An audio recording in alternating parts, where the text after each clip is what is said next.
Yoldaşlar salam, vaxtınız xeyirli olsun. Mən Natiq Süleymanzadə. Bugün sizlər üçün yeni bir video material çəkmək qərarına gəlmişəm. Belə ki, e, düzdür, bundan əvvəl də biz konstitusiyamıza və dövlət orqanlarına hazırlıq üzrə qanunverici proqramının müxtəlif bölümlərinə müraciət eləmişik. Ancaq bugün yenidən konstitusiyamıza müraciət edəcəyik. Ona görə ki, bütöv bir bölməni, yəni daha doğrusu bütöv bir fəsli, yəni e, Konstitusiyamızın üçüncü bölməsi olan dövlət hakimiyyəti bölməsinin e, icra hakimiyyət fəslini, ümumilikdə isə bizim 6-cı Konstitusiyamızın 6-cı fəsli olan icra hakimiyyətini sizlər üçün izah edəcəm. Bütövlükdə icra hakimiyyətini nəzərdən keçirəcəyik, izahatını verəcəm və çalışacağam elə izah edeyim ki, sizin üçün bu material Ə, kitab oxumadan, yəni konstitusiyanı açıb oxumadan, hansısa bir müəllimin dərslərinə qulaq asmadan, sadəcə bu materialla, belə deyək də, əlavə izahata oxumağa ehtiyac olmadan, bu materialı dinləyərək icra hakimiyyəti fəslini, yəni 6-cı fəsli tamamilə yaxşı səviyyədə dərk edəsiniz. Belə ki, başlayaq. Deməli, biz konstitusiyamızın 7-ci maddəsi, yanlış etmirəmsə 7-ci maddəmizdir. Orada qeyd olunurdu ki, dövlət hakimiyyətinin üç qolu var. Ümumiyyətlə, hakimiyyət dövlətə aiddir və dövlət hakimiyyətinin də üç qolu var. Yəni, hakimiyyət özü üç qola bölünür. Qanunvericilik hakimiyyəti qolu, icra hakimiyyəti qolu və məhkəmə hakimiyyəti qolu. Və biz bilirdik ki, qanunvericilik hakimiyyətini respublikamızda Milli Məclis həyata keçirir, qanunverici hakimiyyətin funksiyalarını, icra hakimiyyətinin funksiyalarını, deməli, prezident və prezidentin tabeçiliyində olan icra strukturları həyata keçirir. Məhkəmə hakimiyyətini isə ədalət mühakiməsi yolu ilə yalnız məhkəmələr həyata keçirirlər. Biz demişik ki, məhkəmələr deməli, Azərbaycan Respublikasının konstitusiyasına və qanunlarına uyğun olaraq yaradılırlar. Konstitusiya və qanunlar çərçivəsində fəaliyyət göstərirlər, elə onlara da tabedirlər. Qanunverici hakimiyyətinin Milli Məclis həyata keçirirdi. Milli Məclis deməli, əsas funksiyası qanunların hazırlanması, qəbul edilməsi funksiyasını daşıyır. Milli Məclis 125 deputat yerindən ibarətdir. Milli Məclis deməli, Milli Məclisin deputatları majoritar seçki sistemi əsasında 5 il müddətinə deməli seçilirlər.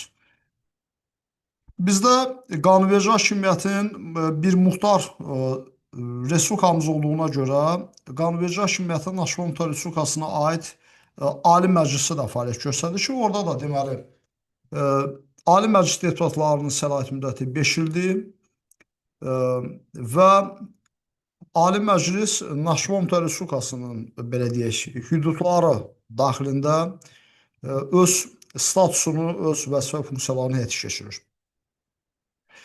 Məhkəmə hakimiyyəti haqqında biz yəqin ki, vaxtımız olacaq və imkanımız olacaq ki, əlavə video materiallar çəkəcəyik. Elə ehtiyac olsa, qanunverici hakimiyyət haqqında da əlavə geniş formatda danışa bilərik. Ancaq bugün başlayırıq biz icra hakimiyyəti, yəni 6-cı fəslimizi izah edəcəyik. Xanımlar və cənablar, biz dedik ki, icra hakimiyyəti prezidentə mənsubdur. Ümumiyyətlə, oradan başlayaq ki, bizim konstitusiyamızda məxsusdur anlayışı yoxdur. Mənsubluq anlayışının, yəni aidlik anlayışından istifadə olunur. Biz dedik ki, icra hakimiyyəti prezidentə mənsubdur, yəni prezidentə aiddir. İcra hakimiyyətinin başında olan şəxs prezidentdir. İcra hakimiyyətinin rəhbər şəxsi birinci adamı prezidentdir. Bütün icra strukturları, icra hakimiyyətinin bütün mövcud dövlət qurumları prezidentin ətrafında birləşir. Ona tabi edilər, onun qarşısına cavab edirlər. Bilavasitə, yaxud da dolayı yolla. Biz onu da bilirik ki, prezident dövlətin başçısıdır. Prezident haqqında danışanda biz deyirik ki, prezident deməli, ölkənin daxilində və xarici münasibətlərində Azərbaycan dövlətini təmsil edir. Respublikanı yox ha, dövləti təmsil edir prezident. Çünki bizim vahid baza anlayışımız dövlətdir. Məsələn, belə bir ifadə işlənir. Bu biraz da politik bir ifadədir. Xalq dövlət yaradır, dövləti xalq yaradır və xalqın növbəti taleyini isə bir növ o yaratdığı dövlət təmin etməyə başlayır və xalq dövləti yaradırsa, dövlət baza anlayışı, əsas anlayışdır. Yaxşı, başqa bir sual ola bilər. Bəs respublika nədir? Respublika idarə etmə formasıdır. Məsələn, elə dövlətlər var ki, onlar monarxiya formasında idarə olunurlar. Ancaq tutaq ki, Azərbaycan respublika formasında idarə olunur. Bu respublika idarə etmə formasıdır. Dövlətin varlığı əsasdır, önəmlidir. Amma respublika idarə etmə forması kimi bir seçimdir. Dövlət seçim deyil. Xalq dövlətini yaradır, bunun uğrunda bütün əziyyətlərə qatlaşır. Respublika isə idarə etmə forması kimi seçimləndir. Biz respublikanı seçmişik, seçməyə də bilərdik və seçməsəydik də dünya dağılmayacaqdı. Biz dedik ki, sözümü ona gətirirəm ki, biz dedik ki, prezident ölkənin daxilində və xarici münasibətlərində dövləti təmsil edir. Yəni əsas baza anlayışını təmsil edir. İdarə etmə formasını yox. Prezident xalqın vahidliyini təcəssüm etdirir. Yəni xalqın bütövlüyünü, vahidliyini təcəssüm etdirir. Bütöv xalq var və dövlət var. Buna görə prezident var. Əgər xalq yoxdursa, prezident necə ola bilər? Prezident varsa, deməli bütöv bir xalqdan söhbət gedir. Azərbaycan xalqından tutaq ki, məsələn, Türkiyə xalqından, Rusiya xalqından və ilə axır. Deməli, prezident dedi, ikinci əsas funksiyası nədir? Xalqın vahidini təcəssüm etdirmək və dövlətçiliyin varisini təmin etmək. Dövlətçiliyin varisliyinin təmin olması nə deməkdir? Əgər prezident varsa, deməli dövlətçilik ənənəsi davam edir. Məsələn, biz çox yayılmış, geniş yayılmış halda bir ifadədir. Dövlət və dövlətçilik. Dövlət mövcud strukturdur, yəni siyasi təsisatdır, siyasi bir varlıqdır. Biz dövlət haqqında belə deyirik də, dövlət bir ərazidə, bir ölkədə ifadəsini mən oradan çıxıram, çünki məqbul hesab etmirəm. Çünki ölkə sözü sinonimdir dövlətə, respublikaya. Mən ona görə deyirəm ki, dövlət bir ərazidə məskunlaşmış, bir regionda məskunlaşmış, siyasi baxımdan təşkilatlanmış bir millət və ya Millətlər İttifaqının yaratdığı siyasi təsisatdır, siyasi orqanizmdir, siyasi varlıqdır. Biz dedik ki, dövlətçiliyin varisinin təmin olunması, ümumiyyətlə, dövlət və dövlətçi anlayışlarından biri, yəni dövlət siyasi təsisatdır, siyasi varlıqdır. Dövlətçilik isə o dövlətin ayaqda qalma müddətində onun davamiyyətindən söhbət gedir. Dövlətçilik dövlətin davam etmə funksiyasıdır. Dövlət isə baza anlayışının özüdür. Yəni, xalqın yaratdığı siyasi təsisatdır. Dövlətçilik bir ənənədir. Davam edən bir ənənədir. Deməli, dedi ki, prezident dövlətin müstəqilliyinin, ərazi bütövlüyünün, baxın, burada suverenlik anlayışından istifadə olunur. Suverenlik müstəqilliyin daha geniş miqyaslı, yəni qlobal, beynəlmiləl müstəvidə tanıtımıdır. Biz dedik ki, prezident dövlətin müstəqilliyinin və ərazi bütövlüyünün, məsələ dövlətdən gedir. Başqa bir sual ola bilər ki, niyə respublikanın yox, məhz dövlətin müstəqilliyinin və ərazi bütövlüyünün? Ərazi bütövlüyü anlayışı respublikaya da aid anlayışdır. Yəni, idarəetmə formasından gedir Azərbaycan Respublikası. Azərbaycan Respublikasının ərazi bütövlüyü var. Azərbaycan Respublikasının müstəqil respublikadır. Yəni, özünü idarə edir və s. Amma baza anlayışı dövlətdən getdiyinə görə, yəni bu belədir da, idarə etmə formasının mümkün varlığı, tutaq ki, Azərbaycan dövlətinin müstəqilliyi, biz deyirik ki, respublika müstəqildir, düzdür? İdarə etmə formasının mümkün varlığı o müstəqilliyi təminatıdır. Yaxşı, başqa bir sual. Yaxşı, idarə etmə forması dəyişsə, Azərbaycan müstəqil olmayacaqmı? Tutaq ki, misal üçün deyirəm, bizim monarxiya idarə etmə formasına keçsək, belə çıxır ki, müstəqilliyimiz dərhal itəcək də. Bu, yəni müstəqillik və ərazi bütövlüyü anlayışı dövlətə, yəni əsas o baza siyasi təsisatına aid bir, belə deyək, göstəricidir. Bu respublikanın varlığı ilə mümkünlüyünü tapmayıb ki, respublikanın varlığı ilə də varlığı olmasa mümkünlüyü itirəcək. Yəni idarəetmə forması müvəqqətidir, bu gələcəkdə dəyişdirilə bilər.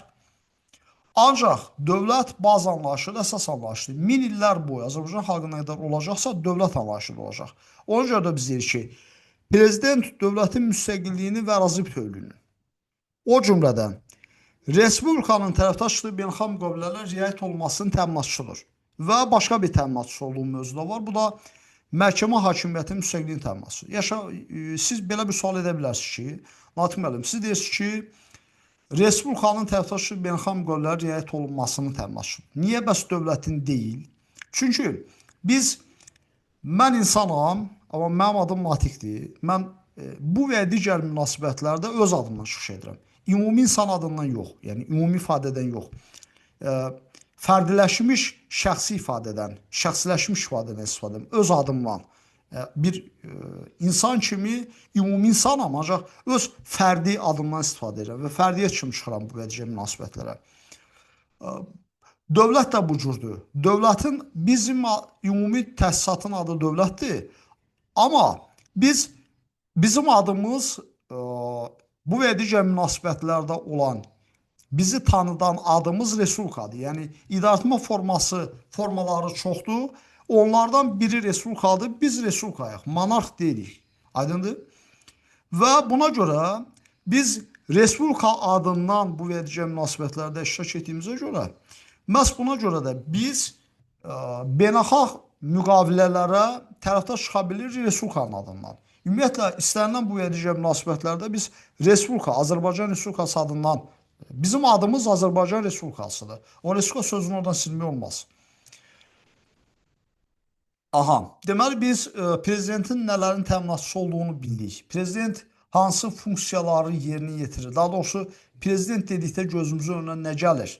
O böyük status, biz onun haqqında danışdıq. Təşkil dedik, dövlətin dedi ki, prezident xalqın vahidini təcəssüm etdirir, dövlətçinin varisini təmin edir. Bax, bu subyektdə biz prezident deyirik. Prezident dövlətin başçısıdır eyni zamanda da. Biz prezident, yəni icra hakimiyyətinin rəhbər şəxsi, hansı ki, bütün icra hakimiyyəti onun əhatəsində birləşir. Bizim növbəti sualımız bu olacaq ki, tutaq ki, kimlər prezident seçilə bilər? Ümumiyyətlə, biz necə seçili prezident onu müəyyənləşdiririk. Biz bilirik ki, seçili orqanlar, seçili vəzifələr 3 ünvana bölünür. Var, icra hakimiyyətinin rəhbər şəxsi prezident, qanunverici hakimiyyətdə deməli, qanunverici hakimiyyətin deməli, Milli Məclisin deputatları, qanunverici hakimiyyəti, yəni Milli Məclisin üzvləri və yerli öz idarəetmədə bələdiyyələr. Bələdiyyələr də seçili əsasında yaradılır. İndi biz ümumi bərabər və birbaşa seçki hüququ, ümumiyyətlə seçki hüququ 3 seçki hüququ var. Bu 3 yerə bölünür. Ümumi bərabər və birbaşa hüquq seçki hüququ var. 3 hissəyə bölünür. Prezident də ümumi bərabər və birbaşa seçki hüququ əsasında öz vəzifəsinin mövqeyini tutur. Milli Məclisin deputatları da ümumi bərabər və birbaşa seçki hüququ əsasında, eyni zamanda da yeri idarəetmədə də bu cürdür. Sərbəst, şəxsi və gizli səs vermə yolu ilə. Ümumiyyətlə, Azərbaycan Respublikasında seçki prosesinin seçkili vəzifələrə deməli, seçkili vəzifələri tutmağın üsulu, yolu bu cürdür. Ümumi bərabər və birbaşa seçki hüququ və sərbəst, şəxsi və gizli səs vermə yolu. Biz dedik ki, prezident icra hakimiyyətinin rəhbəridir, dövlətin başçısıdır. Başqa bir sual olunur ki, prezident neçə il müddətində prezident seçilmiş şəxs, əgər bu seçkili vəzifədirsə, prezident seçilmiş şəxs neçə il müddətində belə deyək, vəzifədə qalır, o müvafiq vəzifəni icra edir. 7 il müddətində prezident seçilmiş şəxs 7 il müddətində forsmajor hallar xaric vəzifəsinin icrasını təmin etməlidir. Yaxşı, başqa bir seçkili vəzifədən danışaq. Parlament üzvləri, yəni deputatlar. Bunlardan iş gəldi 5 ildir. Mən açığı bugün icra hakimiyyəti qolu haqqında danışacağıma görə başqaları haqqında danışmalı deyiləm, ancaq paralelləri çalışıram edim. Oxşar ifadələr işlədim ki, bu da xatirinizdə qalsın. Və parlament üzvləri isə, yəni deputatlar 5 il müddətinə seçilirlər.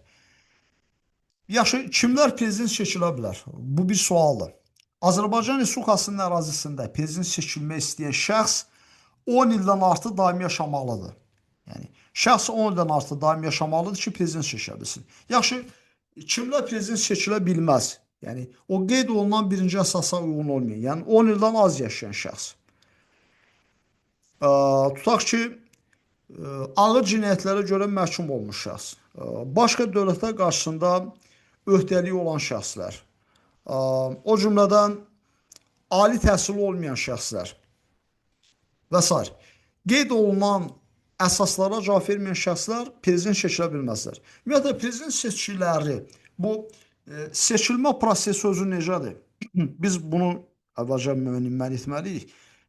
Prezident seçkiləri keçirilir, bəllidir.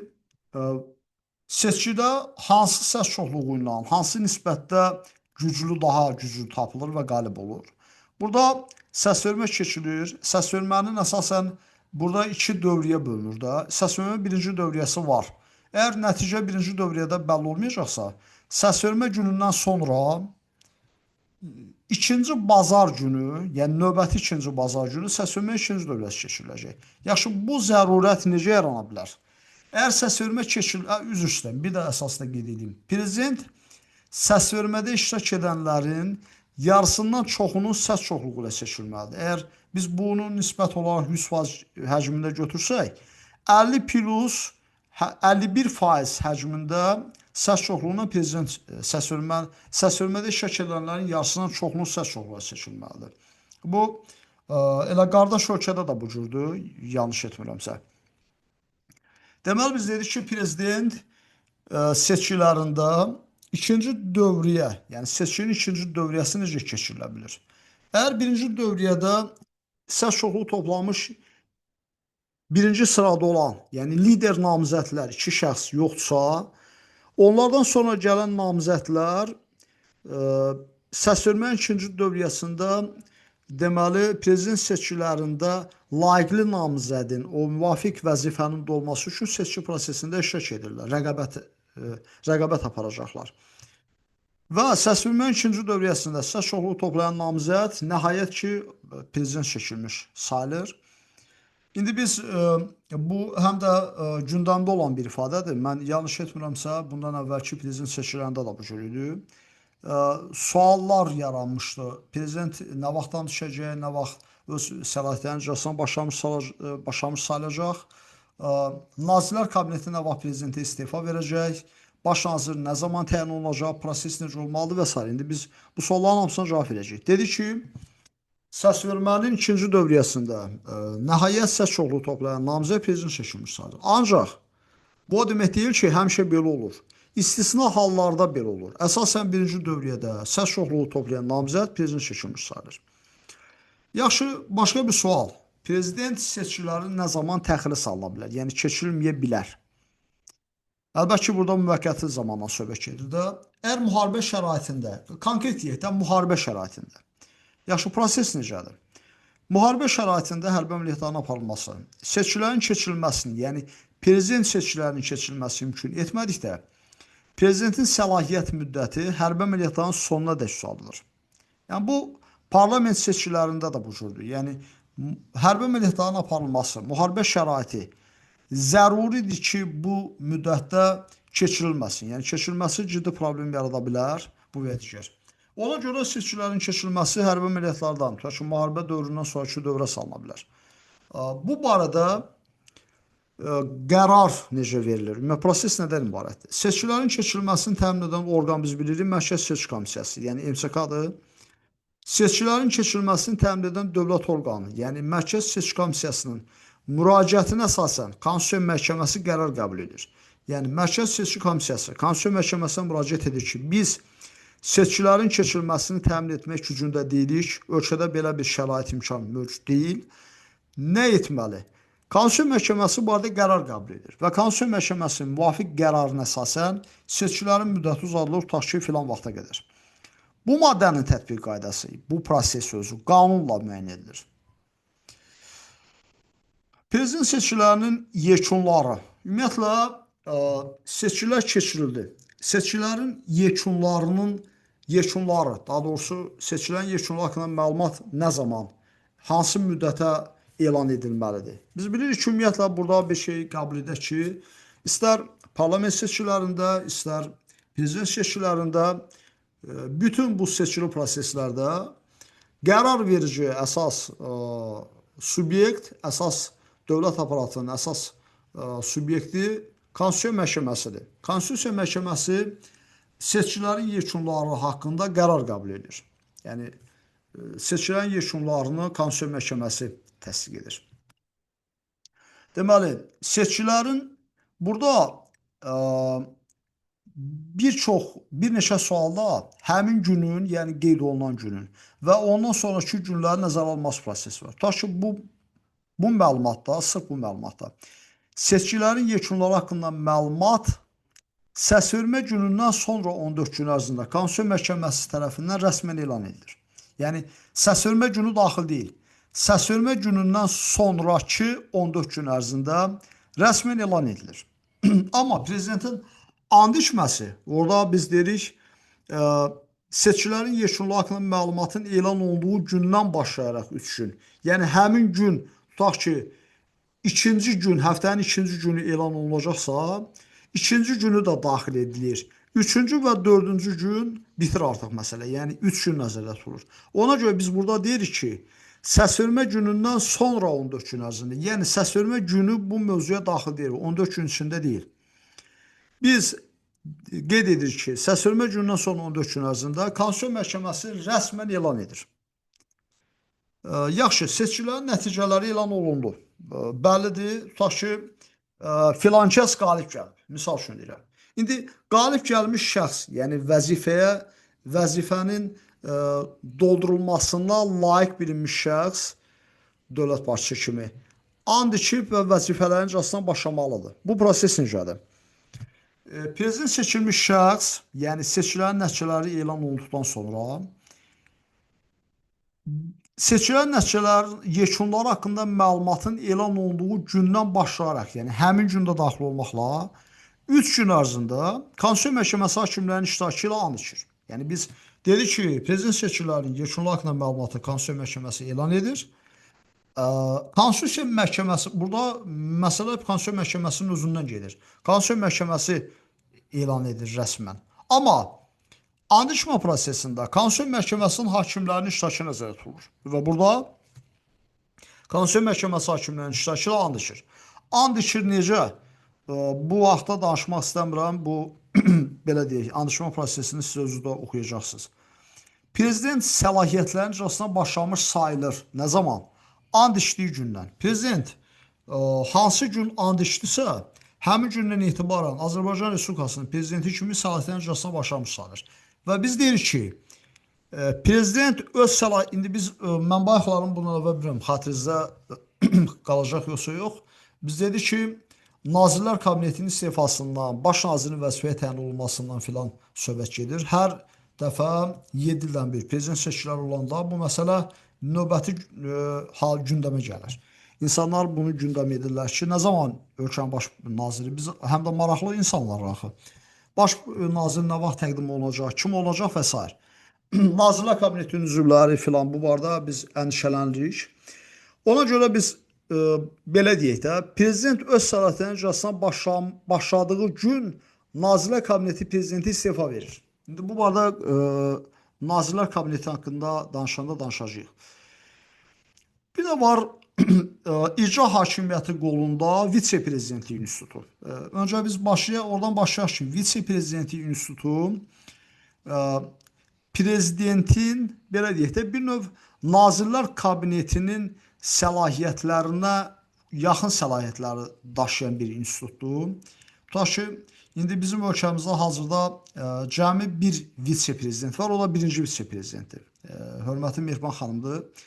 O birinci vitse-prezident dövlət başçısından sonra ölkənin ikinci ali rəsmi şəxsidir. Yəni, dövlət başçısı ölkədə olmadığı hansısa bir təqdirdə Tutaq ki, vəzifələrini hansısa bir müddət, hansısa beynəlxalq tədbirə gedib, ölkədə yoxdur, icra eləmir, yaxud bu və digər force majeure hallarda ölkənin ikinci əsas rəhbər ali şəxsi kimi prezident səlahiyyətlərini getmək hüququna malikdir.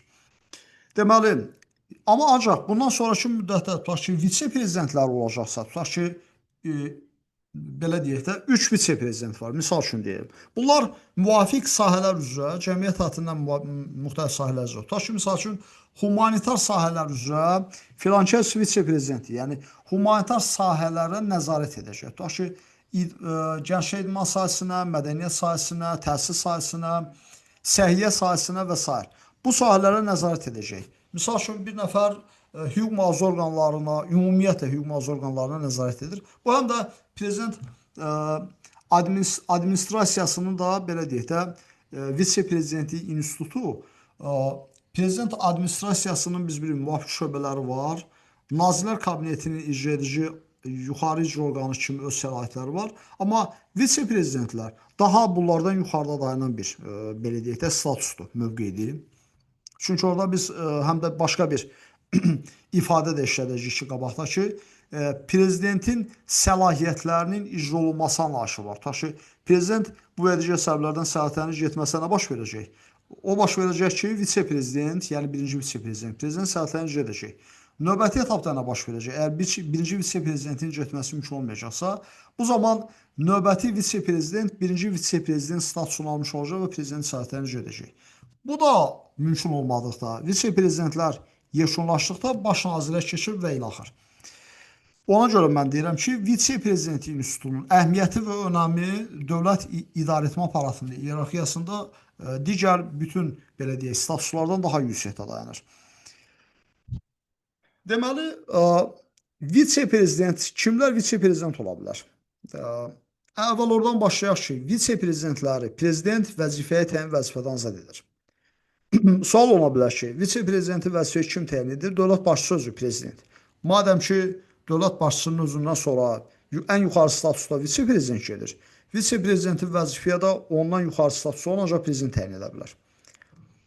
Deməli, vitse-prezidentlər prezident tərəfindən vəzifəyə təyin və vəzifədən azad edilir. Yaxşı, kimlər vitse-prezident ola bilərlər? Seçkilərdə iştirak etmək hüququna malik olanlar. Eləcə bu prezidentdə də bu cürdür. Yəni prezident olmaq üçün gərək seçkilərdə iştirak etmək hüququna malik olasınız. Ali təhsilli və başqa dövlətlərin qarşısında öhdəliyi olmayan Azərbaycan Respublikasının vətəndaşı təyin edilir. Yəni vitse-prezident olmaq üçün deməli seçkilərdə iştirak etmək hüququna malik olmalıyıq. Ali təhsil olmaq və başqa dövlətlər qarşısında öhdəliyi olmamalıdır ki, həm vətəndaş vitse-prezident seçilə bilsin. Prezidentin öz səlahiyyətlərini daimi icra edə bilməməsi. Prezident hansı hallarda səlahiyyətlərini icra edə bilmir? Bəzi hallarda vaxtından əvvəl vəzifədən getmə də deyilir buna. Prezident istefa verdikdə, səhhətinə görə səlahiyyətlərini icra etmə qabiliyyətini tamamilə itirdikdə, eləcə də bu konstitusiya ilə nəzərdə tutulmuş hallarda və qaydada vəzifədən kənarlaşdırıldıqda vaxtından əvvəl vəzifədən getmiş sayılır. Prezident istefa verdikdə, prezidentin səlahiyyət müddəti 7 ildir. İstefa verdikdə, belə deyək də, o 7 ilin başa çatmadığı müddətdə istefa vermiş olur. Belə olduqda o, vaxtından əvvəl vəzifədən getmiş sayılır və səhhətinə görə səlahiyyətlərini icra etmə qabiliyyətinin itirilməsi və digər əsaslandırıcı hallar. Yaxşı, prezident istefa verdikdə, səhhətinə görə səlahiyyətlərini icra etmə qabiliyyətini itirdikdə nə baş verir? Yəni bu proses necədir? Prezident istefa verdikdə onun istefa ərizəsi Konstitusiya Məhkəməsinə təqdim olur. Ümumiyyətlə, Konstitusiya Məhkəməsi, belə deyək də, məhkəmə hakimiyyətinin ən ali iki orqanından biri sayılır. Burada məhkəmə hakimiyyətinin ən yüksək iki strukturu var, iki subyekti var. Biri var Konstitusiya Məhkəməsi, biri var Ali Məhkəmə. Ali Məhkəmə digər bütün məhkəmələrə münasibətdə ali məhkəmə, yəni yuxarı məhkəmə rolunu oynayır. Ancaq Konstitusiya Məhkəməsi ölkənin hüquq sistemi ilə, qanunvericiliyi ilə birbaşa bağlı olaraq, belə deyək də, ölkənin ali hüquqi təminatı ilə, hüquqi idarəçiliyi ilə bağlı qərar verən bir məhkəmə sistemidir. O cümlədən də prezidentlə bağlı, Milli Məclisin deputatları ilə bağlı və digər önəmli, tutaq ki, hüquq və qanun sisteminə olacaq hər hansı bir qanun sistemində hər hansı bir hüquqi normativin deməli şərh olunması ilə bağlı, hər hansı bir normativin çıxarılması ilə bağlı və s. Xülasə, qayda əsas məsələyə. Deməli, Konstitusiya Məhkəməsi prezidentin istefa ərizəsi Konstitusiya Məhkəməsinə təqdim olunur. Konstitusiya Məhkəməsi dərhal prezidentin istefası haqqında qərar qəbul edə bilməz. Prezidentin istefa ərizəsi təqdim olunduqdan sonra istefanın prezidentin şəxsən öz tərəfindən verildiyinə əmin olduğu təqdirdə prezidentin istefası haqqında qərar qəbul olunur. Və istefa haqqında qərar qəbul olunan andan prezident istefa verdiyinə görə vəzifədən getmiş sayılır. Və prezidentin səhhətinə görə səhhətinin icra etmə qabiliyyətinin itirilməsi barədə məlumat verildikdə isə biz dedik ki, prezident istefa ərizəsini verdikdə bu barədə prezidentin istefa ərizəsi belə deyək, Konstitusiya Məhkəməsinə təqdim olunur. Amma səhhətinə görə səlahiyyətlərini icra etmə qabiliyyətinin itirilməsi isə biraz başqa cürdür. Burada necədir? Prezident səhhətinə görə səlahiyyətlərini icra etmə qabiliyyətini itirdiyi barədə prezidentin səlahiyyətlərini icra etmə qabiliyyətini itirdiyi barədə məlumat verildikdə, birincidə prezidentin istefa ərizəsi, deməli biz dedik ki, istefa ərizəsi Konstitusiya Məhkəməsinə təqdim olunur. İkinci halda isə prezidentin səlahiyyətlərini icra etmə qabiliyyətini itirdiyi barədə məlumat verilir. Məlumat Konstitusiya Məhkəməsinə verilmir. Birinci halda məlumat verilir Milli Məclisə, yəni qanunverici hakimiyyət orqanına ki, prezident səlahiyyətlərini icra etmə qabiliyyətini itirib səhhətinə görə. Milli Məclis isə faktın aydınlaşdırılması üçün yenə də Konstitusiya Məhkəməsinə müraciət edir. Yəni, istər birinci halda, istərsə də ikinci halda qərar verən subyekt Konstitusiya Məhkəməsidir. Yəni, ikinci halda birincidən fərqli olaraq müvafiq məlumat verilir Milli Məclisə, birbaşa Konstitusiya Məhkəməsinə verilmir. Milli Məclis bu faktın aydınlaşdırılması üçün müraciət edir yenidən Konstitusiya Məhkəməsinə və Konstitusiya Məhkəməsi bu barədə də deməli qərar qəbul edir. Amma bu qərarı hakimlərin 6 səs çoxluğu ilə qəbul edir. Tutaq ki, istefa barədə qərarın qəbul olunmasında hansısa bir səs çoxluğuna söhbət getmirdi. Ancaq burada, yəni səhhətinə görə olan mövzuda 6 səs çoxluğa qərar qəbul edir və hər ikisində qərar qəbul edir. Konstitusiya Məhkəməsi təbii ki də istənilən halda faktı təsdiq etməzsə ki, yəni bu fakt yanlış olduğunu qeyd edəcəksə, məsələ buna bitmiş sayılır. Prezident vəzifədən getdikdə onun səlahiyyətlərinin icrası. Biz 104-cü maddədə danışdıq ki, prezident istefa verdikdə səhhətinə görə səlahiyyətlərini icra etmə qabiliyyətini itirdikdə və digər buna oxşar ciddi hallarda vaxtından əvvəl vəzifədən getmiş sayılır. Yaxşı, digər bir sual. Prezident vəzifədən getdikdə nə baş verəcək? Onun səlahiyyətlərini kim icra edəcək? Mən bundan bir neçə dəqiqə öncə bu barədə bir qısa xatırlatma etmişdim. Vitse-prezidentlər haqqında danışanda. Prezident vaxtından əvvəl vəzifədən getdikdə bu zaman 60 gün müddətinə növbədən kənar prezident seçkiləri keçirilir. Bir var növbəti seçkilər, tutaq ki, 7 ildən sonra növbəti prezident seçkiləri keçiriləcək. Prezidentin səlahiyyət müddəti başa çatdıqdan sonra. Ancaq bir də var, növbədən kənar seçkilər, yəni növbəti 7 il bitmədən növbədən kənar seçkilər ümumiyyətlə biz bir faktı da bilək, vaxtın bitməsindən sonraki müddət ola bilməz. Tutaq ki, 8-ci il ola bilməz. Axı, məcbursan seçkiləri keçirdəsən. Təbii ki, orada biz üzr istəyirəm, müharibə şəraitini filan nəzərə almırıq. O başqa bir anlayışdır tamamilə. Deməli, biz dedik ki, növbədən kənar seçkilər dedikdə vaxtın qısaldılması nəzərdə tutulur əsasən, uzadılması qeyd oluna bilməz. Növbədən kənar, bu haşiyədən kənara bir fikir idi, sadəcə yadınızda qalsın. Dövlət qurulu azlaşanlar xüsusi önəmi yoxdur, bu da çətin sual düşməyəcək. Deməli, 60 gün müddətində növbədən kənar prezident seçkiləri keçiriləcək. Yaxşı, sual olunur. Bu müddət ərzində dövlət başçısı səlahiyyətlərini icra edən şəxs olacaq, yoxsa olmayacaq? Olacaq, əlbəttə olacaq. Bu halda yeni prezident seçilənədək prezidentin səlahiyyətlərini birinci vitse-prezident icra edir. Mən bax, bu barədə danışmışdım. Birinci vitse-prezident qeyd olunan zəruri hallara görə prezidentin səyahətlərini icra etmə qabiliyyətini itirəcəksə nə baş verəcək? Bu halda müəyyən olmuş ardıcılıqla vitse-prezident birinci vitse-prezident statusunu almış sayılır və prezidentin səlahiyyətlərini icra edir. Qeyd olunan hallara görə vitse-prezidentin, yəni birinci vitse-prezident statusu almış şəxsin prezidentin səlahiyyətlərini icra etməsi mümkün olmadıqda nə baş verəcək? Bu halda növbəti etapda baş nazirdən söhbət gedir. Baş nazir prezident səlahiyyətlərini icra etməlidir. Əgər qeyd olunan bu və digər zəruri əsaslara görə baş nazirin də prezidentin səlahiyyətlərini icra etməsi mümkün olmadıqda, prezidentin səlahiyyətlərinin bilinməsi üçün sədri gedir. Baxın da biz belə deyirik də, prezident, vitse-prezidentlər, yəni birinci vitse-prezident icra edəcək, olmasa digər vitse-prezident, birinci vitse-prezident statusunu almış olacaq və icra edəcək.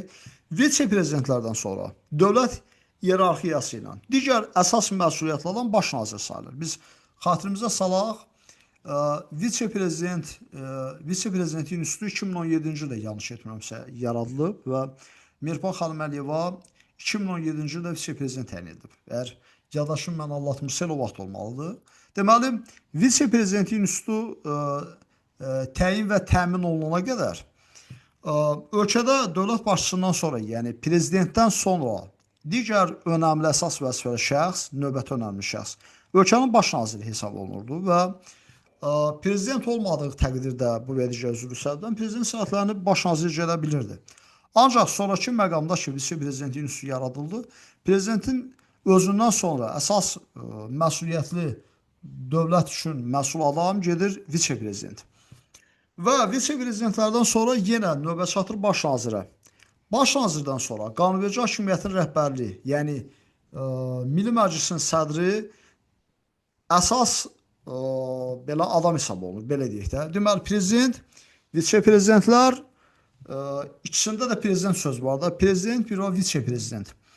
Növbəti etapda gedir baş nazir, ölkənin baş naziri, yəni yuxarı icra orqanının rəhbəri və olmadığı təqdirdə Milli Məclisin sədri müvafiq səlahiyyəti icra etməlidir.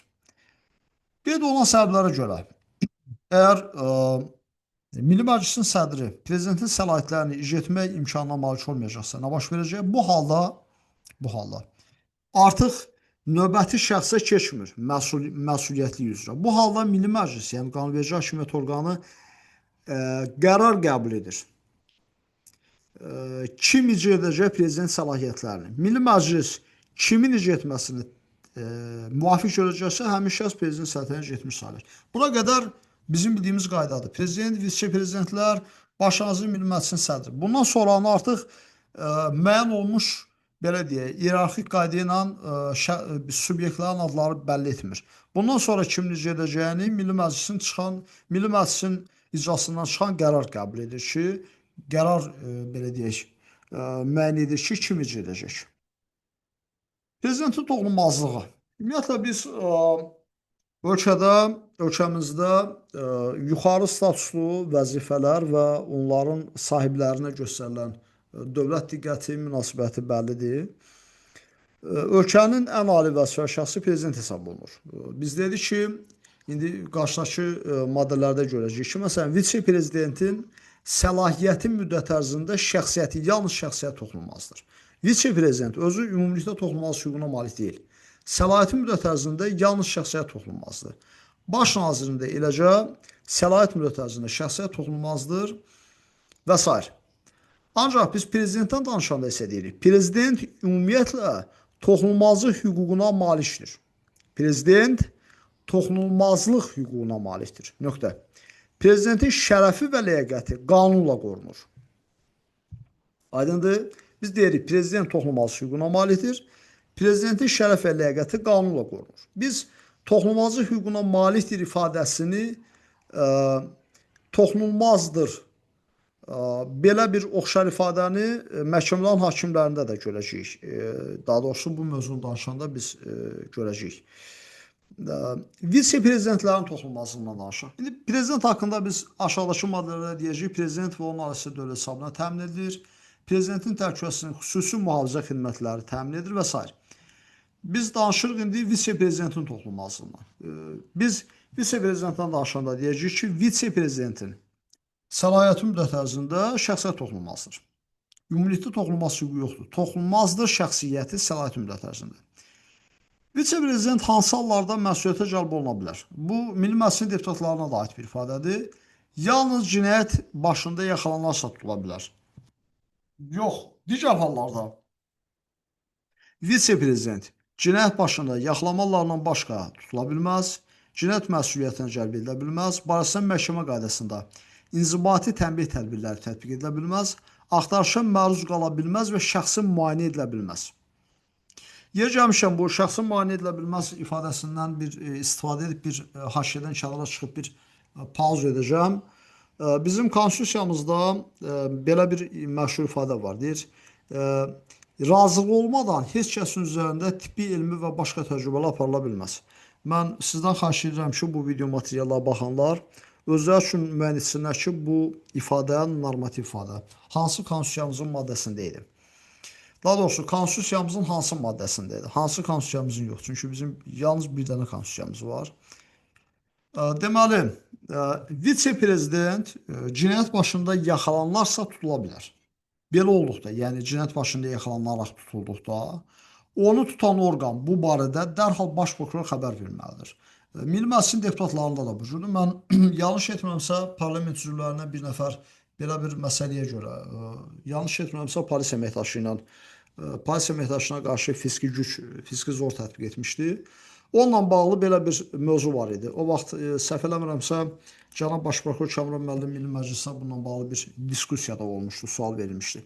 Yəni tutulanda belə məsul şəxslər, tutaq ki, vitse-prezident, Milli Məclisin deputatları və s. Bu barədə baş prokurora məlumat verilməlidir. Birbaşa baş prokuror, onu tutan orqan, hansı orqan ki, həbs edib, tutub, saxlayıb, həmin orqan barədə baş prokurora dərhal, burada hansısa müddət nəzərdə tutulmur, dərhal tutulan andacada baş prokurora xəbər verilməlidir ki, filan məsul şəxs cinayət başında yaxalanıb. Yaxşı, belə olduqda nə baş verəcək? Onun vəzifə funksiyaları necə olacaq? Vəzifəsinin icrasına davam edəcəkmi, yoxsa dayanacaqmı? Burada belədir. Baş prokurora xəbər verilir ki, filan kəs tutaq ki, Milli Məclisin deputatıdır, vitse-prezidentdir, baş nazirdir və s. Cinayət başında yaxalanıb. Belə olduqda, vitse-prezidentin, tutaq ki, konkret vitse-prezidentlə danışıqsa, belədir də, deputat olsun. Bu barədə onun işdən vəzifə funksiyalarının dayandırılmasının, işdən kənarlaşdırılmasını təmin olan yuxarı subyektdən müraciət olunur, baş prokuror tərəfindən. Baş prokuror tərəfindən müraciət olunur və müvafiq müraciətə əsasən tədbir görülür. İndi vitse-prezidentlərdə konkret bu cürdür.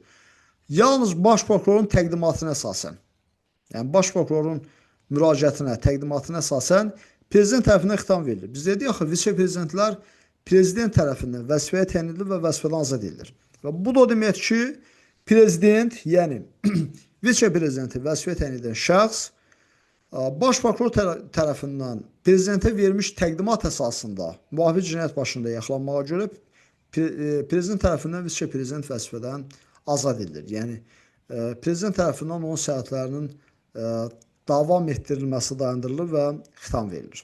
Deməli, yalnız baş prokurorun təqdimatına əsasən prezident tərəfindən xitam verilir vitse-prezidentin toxunulmazlığına. Prezidentin vəzifədən kənarlaşdırılması anlayışı var. Cənablar, mən bayaqdan danışıram. İcazənizlə bir 5-3 saniyə pauz edəcəm. Və hər birinizdən xahiş edirəm ki, video materialı axıra qədər dinləyəsiniz və inanın ki, peşman olmayacaqsınız. Çünki icra hakimiyyəti qolunun əhatəli ümumi haqqında danışacağım və inanıram ki, bu video materialı izləyənlər bundan sonra heç bir kitab oxumasalar, heç bir müəllimin dərsində olmasalar belə asanlıqla müvafiq hissəni, yəni bizim icra hakimiyyəti fəslimizi başdan ayağa qədər ən yaxşı səviyyədə biləcəklər və imtahanda bu hissədən düşəcək suallar olacaqsa, mütləq ona yaxşı cavab verəcəklər. Qayıdaq o mövzumuza. Deməli, prezidentin vəzifədən kənarlaşdırılması. Biz dedik ki, prezidentin vəzifədən kənarlaşdırılması 3 əsas, belə deyək də, punkta bölünür. 3 əsas hala bölünür. 3 əsas hal üzrə prezident vəzifədən kənarlaşdırıla bilər. Onun birincisi prezidentin ağır cinayət törətməsidir. Mən xahiş edirəm biz ifadələri, ümumiyyətlə normativ ifadələri, hüquq belədir də, hüququ başa düşmək, o bizim ali dini kitabımız olan Quran haqqında uzun illər bu ifadəni eşitmişəm ki, deyirlər, Quran o qədər çətindir ki, Quranı oxuyanda insan başa düşmür. Gərək bir 100 dəfə də olsa 100-cü dəfə yeni bir məlumat əldə etmiş olursan. Amma əslində elə bütün dərin kitablar, bütün elmi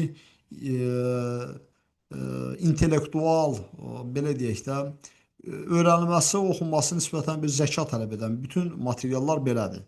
Onları hər dəfə oxuduqca yeni bir nəsə əldə edirsən.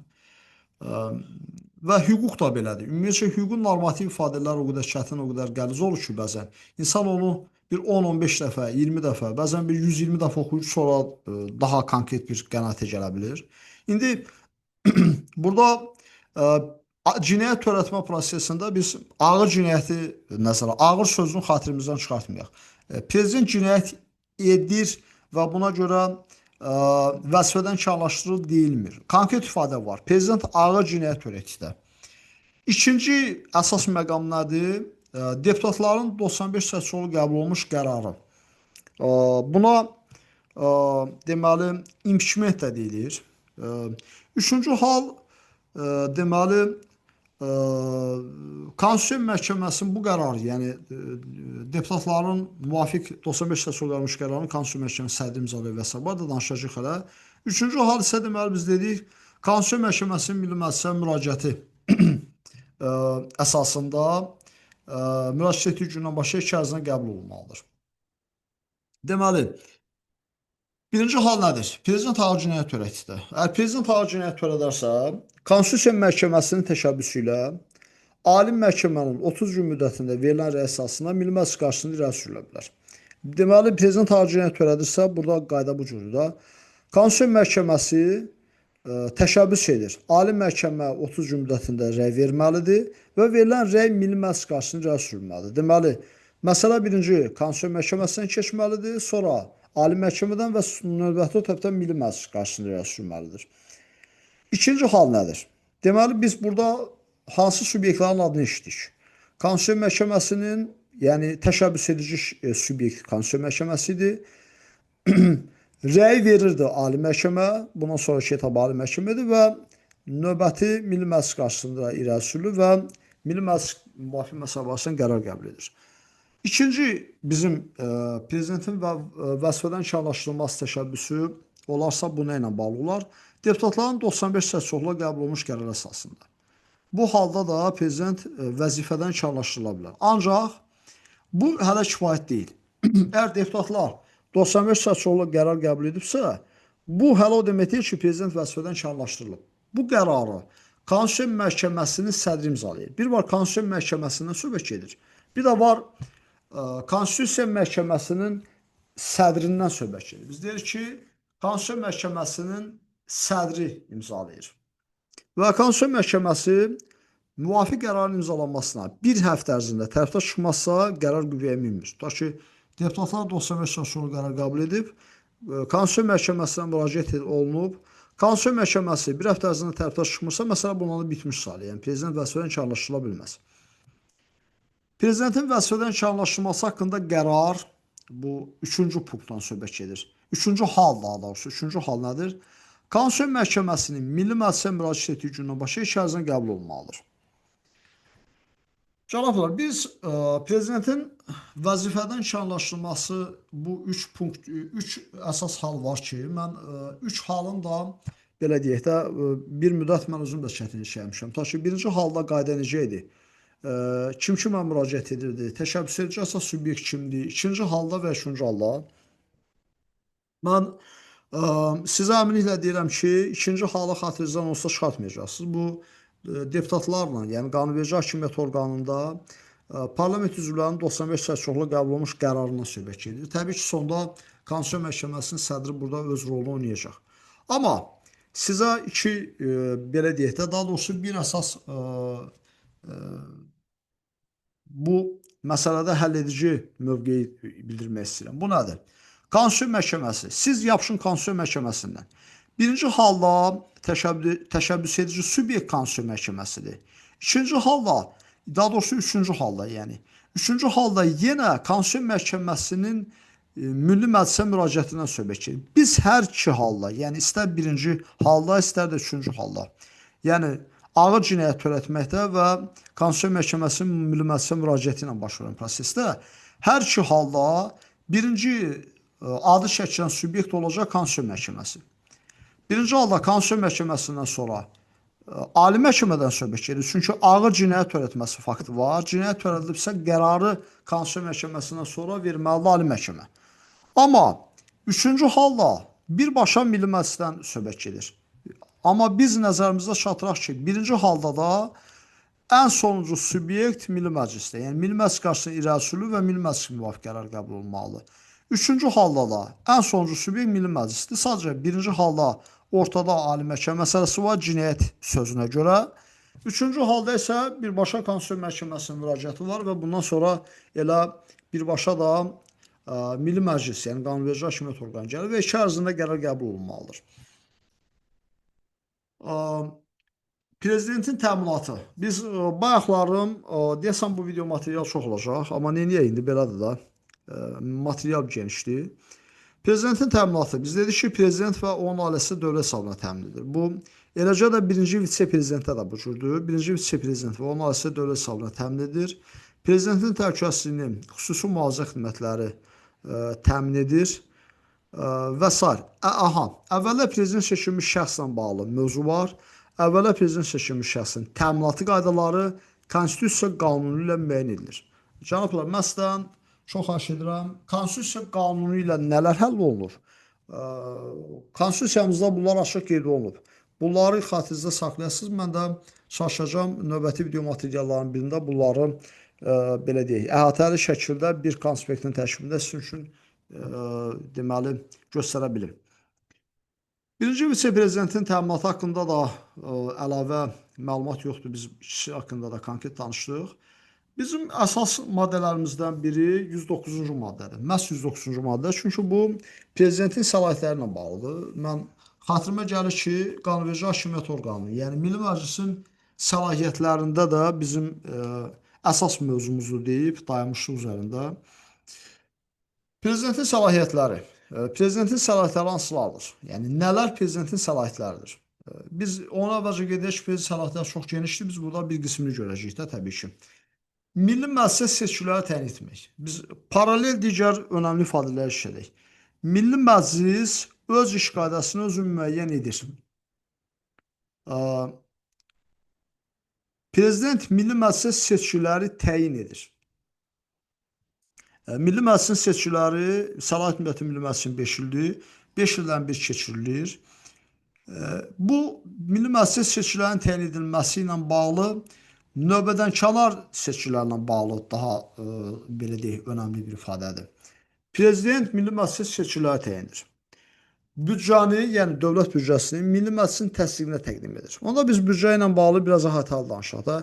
Büdcənin layihəsinin hazırlanması mövzusu var. Bunu kim icra edir?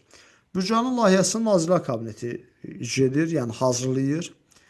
Büdcənin icrasını da Nazirlər Kabineti büdcənin layihəsini hazırlayır və hazırlanmış layihəni, daha doğrusu təsdiq olunmuş layihəni icra edir. Milli Məclis isə layihəni təsdiq edir və onun icra olmasına nəzarət edir. Yəni Milli Məclisin işi daha çox əli cibində işləyir, belə deyək də, rahat işləyir. Təsdiq eləyir, bir imza atır, misal üçün deyək də, indi geniş yox, mən də qısa mənada ifadə edirəm və oturur onun icrasına nəzarət edir.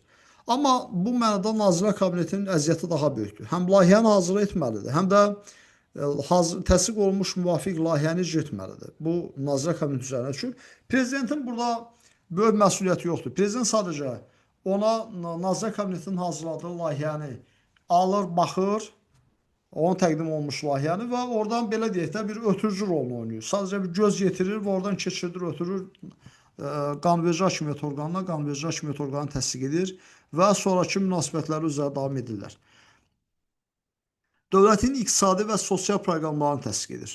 Yer gəlmişəm, başqa bir önəmli ifadəni işlədim ki, Naxçıvan Muxtar Respublikasında iqtisadi və sosial proqramların təsdiq edilməsi orada e, prezident olmadığına görə və iki əsas subyekt olduğuna görə Nazirlər Kabineti və qanunverici hakimiyyət orqanı, yəni Ali Məclis orada deməli iqtisadi və sosial proqramların təsdiq edilməsi prezidentin yox, deməli Ali Məclisin səlahiyyətləri daxilindədir. Deməli dedi ki, prezident iqtisadi və sosial proqramları təsdiq edir. İqtisadi və sosial proqramların dedi təsdiq olması prezidentə aiddir. Bilirsən, burada bir başqa mövzu var. Oxşar ifadədir. Demirəm eynidir. Əlhalda bir oxşarlıq var.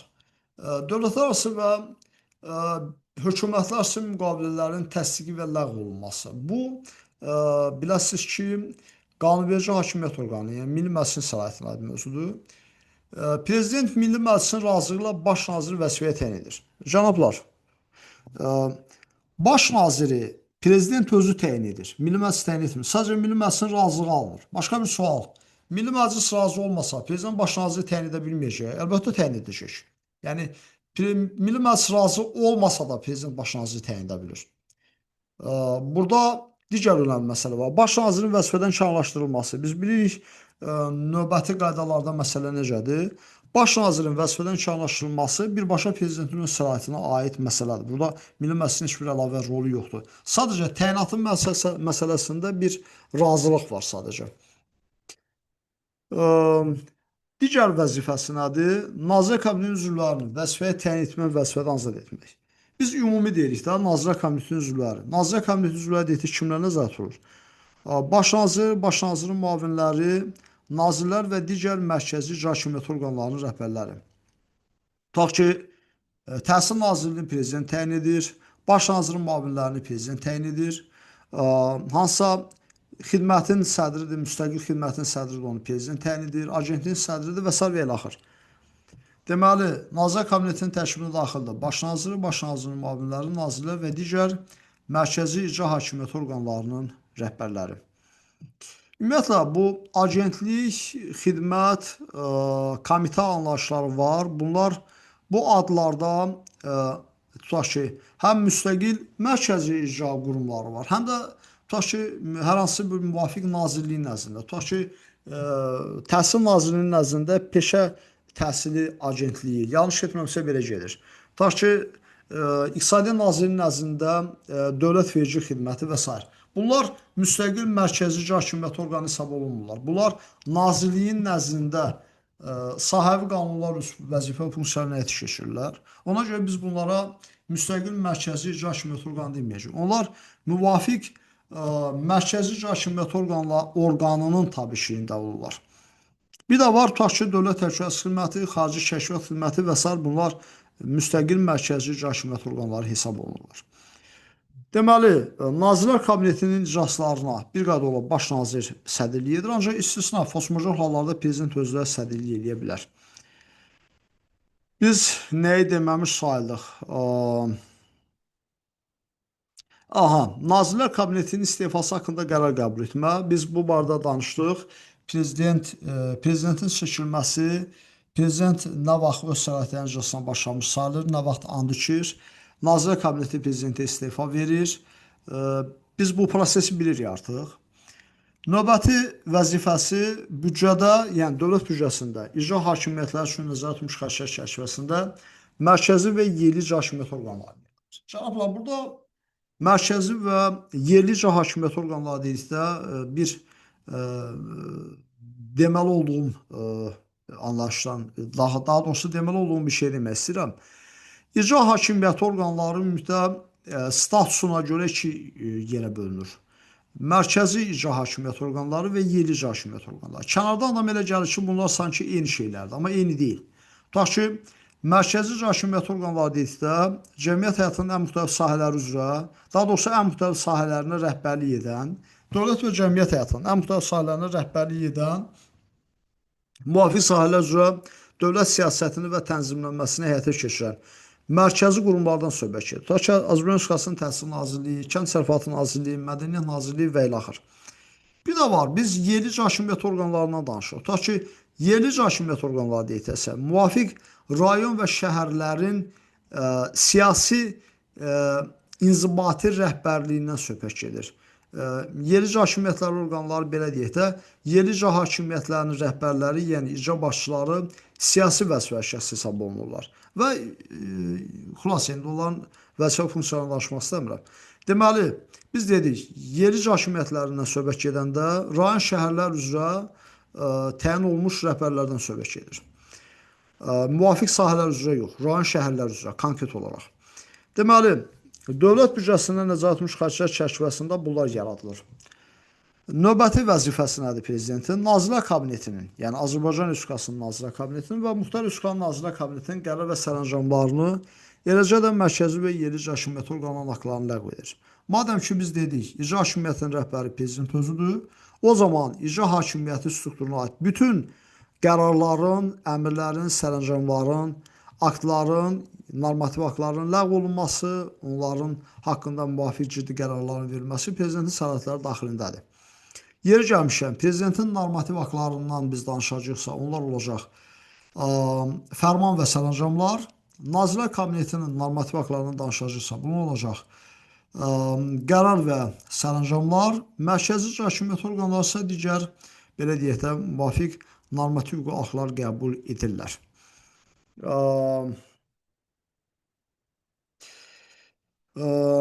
Digər prezidentin vəzifəsi nədir? Konstitusiya Məhkəməsi, Ali Məhkəmə və Apellyasiya Məhkəmələri hakimlərinin vəzifəyə təyin edilməsi haqqında Milli Məclisə təqdimat verir. Ümumiyyətlə, Konstitusiya Məhkəməsi, Ali Məhkəmə və Apellyasiya Məhkəmələri hakimlərinin təyin edilməsi haqqında prezident təqdimat verir. Milli Məclisə, yəni qanunverici hakimiyyət bu barədə qərar qəbul edir. Onların, deməli, qeyd olunan hakimlərin, adını çəkdiyimiz subyektlərin təyin olunması Milli Məclisə 63 səs çoxluğu ilə qərardır. Ancaq işdən kənarlaşdırılması isə deməli 83 ilə qərardır. Deməli, təqdimatlar verir və digər məhkəmələrin hakimlərini vəzifəyə təyin edir. Ümumiyyətlə, Konstitusiya, Ali və Apellyasiya məhkəmələri təyin olması haqqında Milli Məclisə təqdimat verir. Ancaq digər məhkəmələrin hakimlərini isə prezident özü təyin edir. Baş prokuror isə Milli Məclisin razılığı ilə vəzifəyə təyin edilir və vəzifədən azad edilir. Biz dedik ki, baş prokurorun deməli vəzifəyə təyin olunması, vəzifədən azad olması, yəni hər iki halda Milli Məclisin razılığı tələb olunur. Və prezidentin növbəti vəzifəsi nədir? Mərkəzi Bankın idarə üzvlərinin təyin olması. Bu da deməli prezidentin təqdimatına əsasən Milli Məclisə təqdimat edir və Mərkəzi Bankın idarə üzvləri təyin olunur. Və Mərkəzi Bankın sədrinin seçilməsi isə bu idarə heyəti üzvlərinin sırasından prezidentin belə deyək də özünün seçimi ilə edilir. Mərkəzi Bank sədri seçilir. Hərbi doktrinanı Milli Məclisin təsdiqinə verir. Sağlıq bilən ali komanda heyətini vəzifəyə təyin vəzifədən azad edir. Administrasiyasını təşkil edir və ona rəhbərlik edir. Və burada mən çalışacağım hansı səlahiyyətlər haqqında danışmaq istəyirəm, xüsusi olaraq danışacağım. Bu qalanları siz biləcəksiniz. İnsan hüquqları məhkəməsinin seçilməsi. Ümumiyyətlə, seçilmək biz həmişə seçkilər ümumxalq səs verməsi ilə referendumlu olmasını düşünməyək də. Tutaq ki, Milli Məclisə 2 nəfərin adı verilirsə ki, bunlardan ikisindən birini seçmək lazımdır. Bu prosesdə seçim deyilir. Yəni 2 nəfərdən birini seçirsiniz. O seçimi o demək deyil də, ümumilikdə ümumxalq səs verməsi seçilməlidir də. Bunun dəxli yoxdur. Yəni əgər 2 nəfərdən birini müvafiq vəzifə üçün, müvafiq səlahiyyət üçün məqbul hesab etmədən söhbət gedirsə, bu özü ilə seçim prosesidir. Deməli, yoldaşlar, çox danışdım, boğazım ağrıdı. Deməli, biz dedik ki, İnsan Hüquqları Müvəkkilinin, Ombudsmanın, yer gəlmişkən Ombudsmanın seçilməsi də bu 83-lə qərardır Milli Məclisdə.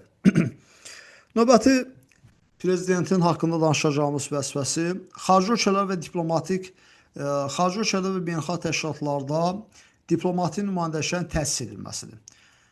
Xanımlar və cənablar, bir var diplomatik nümayəndələrin təsis edilməsi, yəni yaradılması, bir də var diplomatik nümayəndələrin təyin edilməsi və geri çıxarılması. Birinci, yəni təsis etmə prezidentin deməli yox, Milli Məclisin səlahiyyətindədir. Milli Məclis təsdiqdir. Milli Məclisə təqdimat verilir, Milli Məclis təsdiqdir. İkinci halda isə, yəni təyin etmə geri çağırma bu prezidentin səlahiyyətində olan məsələdir. Müvafiq şəxsləri, qeyd olunan vəzifələri təyin edir və oradan geri çağırır.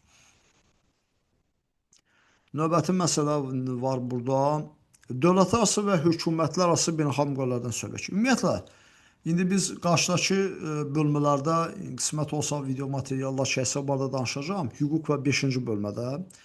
Dövlətlərarası müqavilələr konstitusiyamız və referendumla qəbul olunmuş aktlar çıxmaq şərti ilə digər bütün qanunverici sistemində olan normativ aktlardan daha yüksək hüquqiyə malikdir. Yəni münasibətdə qarşılaşacaqsa, daha yüksək hüquqiyə malikdir. Və digər səlahiyyətləri var. Referendum təyin etmək, qanunları imzalamaq və dərc etmək. Yer gəlmişkən biz konstitusiya qanunları, belə bir ifadə var. Konstitusiya qanunları prezident tərəfindən imzalanmazsa qüvvəyə minmir. Əfv etmək, siyasi sığınacaq verilməsi və s. Və digər bir ifadə fikrimi də bildirim, yekunlaşdıran bu vəzifə səlahiyyətlərin. Əfv etməyə oxşar digər bir ifadə var bizim konstitusiyamızda. Deməli, bir dəqiqə xatirimdən çıxdı. Deməli, yadıma xatirimə düşsün deyəcəm. Deməli, əfv etmək fərdi məsələlərlə bağlıdır. Daha çox belə deyək də, ayrı-ayrı fərdi şəxslərlə bağlıdır. Və bir də var ümumi Milli Məclisin səlahiyyətinə aid, indi o ifadə yadıma çıxdı, çox danışdım. Orada isə ümumidir. Deməli, dövlət təltiflərlə təltif etmə. Bu prezidentin səlahiyyətinə aiddir. Və burada xüsusi bir səlahiyyətlərində xüsusi bir yer yoxdur. Düşünürəm, qalanların sözü oxuyacaqsınız. Qanunların imzalanması, 110-cu maddə. Biz ümumiyyətlə bilirik ki, qanunlar daha doğrusu belə deyək, qanunları qəbul edir Milli Məclis. Yəni, qanunverici hakimiyyətin adından da bəllidir, qanunverici hakimiyyət orqanı. Yəni, qanunların hazırlanması, qəbul olunması Milli Məclisin səlahiyyətinə aiddir. Milli Məclisin normativ aktları nə idi? Konstitusiya qanunları, qanunlar və qərarlar qəbul etmək. İndi biz deyirik ki, qanunlar prezidentə təqdim olunur. Bizdə isə qanunları imzalayır və dərc edir prezident. Ona görə biz deyirik ki, qanunlar ona təqdim olmuş gündən başlayaraq 56 gün ərzində imzalayır. Yəni, prezident qanunları ona təqdim olmuş gündən başlayaraq 56 gün ərzində imzalayır. Yəni, orada bir 14 gün mövzusunda var, Milli Məclisin səlahiyyətinə aiddir ki, deməli, qanunların qəbul olunduqdan 14 gün ərzində prezidentə təqdim olunmalıdır, qəbul olunduqdan sonra. Amma qanunlar prezidentə təqdim olunduqdan sonra 56 gün ərzində imzalayır prezident. Əgər ola bilsin ki, qanun prezidentin etirazını doğura bilər. Belə hal olsa, prezident qeyd olunan müddət ərzində, yəni 56 gün müddət ərzində qanunu imzalamayıb, öz etirazları ilə birlikdə Milli Məclisə qaytara bilər. Və burada bir məsələ var. Biz deyirik, konstitusiya qanunlar prezident tərəfindən imzalanmazsa qüvvəyə minmir. Amma bir məsələ var. Biz deyirik ki, bütün hallar həmişə bu aid deyil də bütün qanunlara. Biz konstitusiya qanunlarına söhbət edirik. Amma Milli Məclis 63 səslə qəbul etdiyi qanunları 83 səslə yenidən qəbul edərsə, belə qanunlar təkrar səs vermədən sonra qüvvəyə minir. Artıq başqa əlavə, belə deyək də, işə ehtiyac olmur. Dövlətlərarası hökumətlərarası beynəlxalq müqavilələr bağlamaq hüququn prezident kimlərə verə bilər? Vitse-prezidentə, Nazirlər Kabinetinin üzvlərinə və prezidentin müəyyən digər şəxslərə. Bu arada izahata ehtiyac yoxdur. Yoldaşlar, burada deməli, hərbi və fövqəladə vəziyyət elan olunması haqqında mən danışacağam. Burada bir çox imtahana hazırlaşanlar yanlış edirlər. Hansı hallarda hərbi vəziyyət elan olunmalıdır, hansı hallarda fövqəladə vəziyyət elan olunmalıdır? İndi burada çoxdur hansı hallarda. Tutaq ki, ölkə ərazisi faktiki işğal olunduqda, xarici dövlətlər və dövlətlər Azərbaycan Respublikasına müharibə elan etdikdə və s. Bu halda hərbi vəziyyət elan olunur. Hərbi vəziyyətin, fövqəladə vəziyyətdən əsas fərqi odur ki, hərbi vəziyyət Azərbaycan Respublikasının bütün ərazisində və ayrı-ayrı yerlərində elan oluna bilər. Yəni, ola bilər ki, bütün ölkə ərazisində hərbi vəziyyət elan olunsun. Amma fövqəladə vəziyyətdə fərqlidir. Fövqəladə vəziyyətdə Azərbaycan Respublikasının yalnız ayrı-ayrı yerlərində elan olunur. Bütün ölkə arasında fövqəladə vəziyyət elan etmək, belə deyək də, ölkə qanunvericiliyində nəzərdə tutulmayıb. Am, Bu barədə istər hərbi vəziyyət, istər də fövqəladə vəziyyət haqqında prezidentin fərmanı, prezident fərmanı, yəni normativ aktı fərmanı belə deyək, fərman qəbul edir. Am, Və bu qədər. İndi mən burada bir də fövqəladə vəziyyətlə hərbi vəziyyətdə qarşılaşacaq bir mövzu var. Ə, ərazi bütövlüyünün pozulması. Yəni ərazi bütövlüyünün pozulmasını siyasi üzr istəyirəm, hərbi əməliyyat kimi nəzərə alıb bunu hərbi vəziyyətə daxil etməyəsiniz. Ərazi bütövlüyünün pozulması fövqəladə hal kimi nəzərə alın və bu fövqəladə bir haldır. Ona görə də biz bunu fövqəladə vəziyyətin təmin olunması üçün əsas götürəcəyik. Mən bayaq yanlış etmirəmsə prezidentin qəbul etdiyi aktlar barəsində danışdıq. Bu barədə ətraflı danışmaq istəmirəm. Və Nazirlər Kabineti. Cənablar, mən Nazirlər Kabineti haqqında danışsam, belə baxıram ki, çox vaxtımız gedəcək. Çünki o mənada ki, biz gərək xeyli danışaq. Baş nazirin, Nazirlər Kabineti səlahiyyətlərindən, baş nazirin toxunulmazlığından tutmuş digər bu cür hallara görə. Amma indi ehtiyac varsa mən çalışacağam xırda bu barədə bir gəzinti edeyim. Nazirlər Kabineti mən girişdə də dedim. Prezidentin yuxarıcı orqanıdır. Prezidentin qarşısında cavabdehdir, prezidentə tabedir. Nazirlər Kabineti iş qaydasını prezident müəyyən edir. Prezidentin yuxarı icra orqanıdır. Və Nazirlər Kabinetinin tərkibi kimdən daxildir biz bu arada demişdik. Baş nazir, onun müavinləri, nazirlər və digər mərkəzi icra hakimiyyəti orqanlarının rəhbərləri. Nazirlər Kabinetinin tərkibinə daxildir dedikdə biz Nazirlər Kabinetində hər hansı bir əməkdaşı nəzərə almayacaq. Orada konkretdir. Baş nazir, baş nazirin müavinləri, nazirlər və digər mərkəzi icra hakimiyyəti orqanı rəhbərləri. Bunlar Nazirlər Kabinetinin tərkibi hesab olunur. Daha Nazirlər Kabinetinin aparat rəhbəri bura daxil deyil.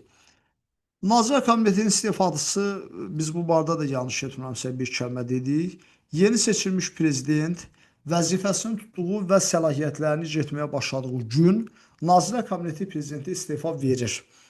Biz dedik, prezident nə zaman vəzifəsini tutur və səlahiyyətlərini icra etməyə başladığı gün başlayır. Həmin gün məhz and içdiyi gündür. Biz deyik ki, prezident and içdiyi gündən öz səlahiyyətlərinin icrasına başlamış sayılır və bu da həmin gün deməkdir. Nazirlər Kabinetinin iclaslarına bir qayda olaraq baş nazir sədrlik edir.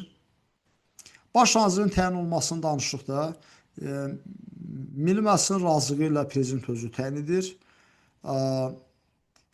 Baş nazir vəzifəsindən namizədliyi haqqında təklif, yəni bu proses necə olur?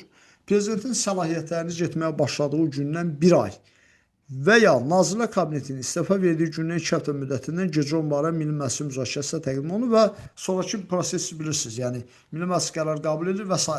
Əgər hansı halda Milli Məclis belə deyək də qərar qəbul etməzsə, bu məsələyə biganə yanaşarsa, mən doğru deyirəm, prezident baş naziri Milli Məclisin razı olmadan vəzifəyə təyin edə bilər. Nazirlər Kabinetinin səlahiyyətləri var. Mən bu barədə də bir qısa toxunacağam. Nazirlər Kabineti bayaq elə biz dedik, büdcənin layihəsini hazırlayır və onu təmin edir. Yəni daha doğrusu icrasının həyata keçirilməsini təmin edir. Maliyyə, kredit və pul siyasətinin həyata keçirilməsini təmin edir. Dövlətin iqtisadi və sosial proqramlarının həyata keçirilməsini təmin edir. Biz dedik ki, iqtisadi və sosial proqramları təsdiq edir prezident. Onların həyata keçirilməsini təmin edir. Yəni təmin edici subyekt Nazirlər Kabinetidir. Ona bu adından bəllidir də prezidentin yuxarı icra orqanı. İcra edir Nazirlər Kabineti. Büdcəni də Nazirlər Kabineti icra edir. İqtisadi və sosial proqramların həyata keçirilməsini Nazirlər Kabineti icra edir və s. Və prezidentin o səlahiyyətlərini digər məsələləri həll edir. Bəlli məsələdir. İndi deyəcəksiniz, müəllim deyir, prezidentin o səlahiyyətləri digər məsələ həll edir. Müəllim bilmir hansı səlahiyyətləri icra edə bilər. Çoxdur bunlar. İndi mən bu arada çox danışmaq istəmirəm. Yəni ölkədə müxtəlif hallar baş verəndə, tutaq ki, bir fövqəladə hal baş verəndə ya bir başqa digər ciddi məsələ olanda, tutaq ki, nazirlər müvafiq komissiya yaradılırsa, komissiya Nazirlər Kabineti rəhbərliyi edir. Nazirlər Kabinetinin hansısa bir subyekt.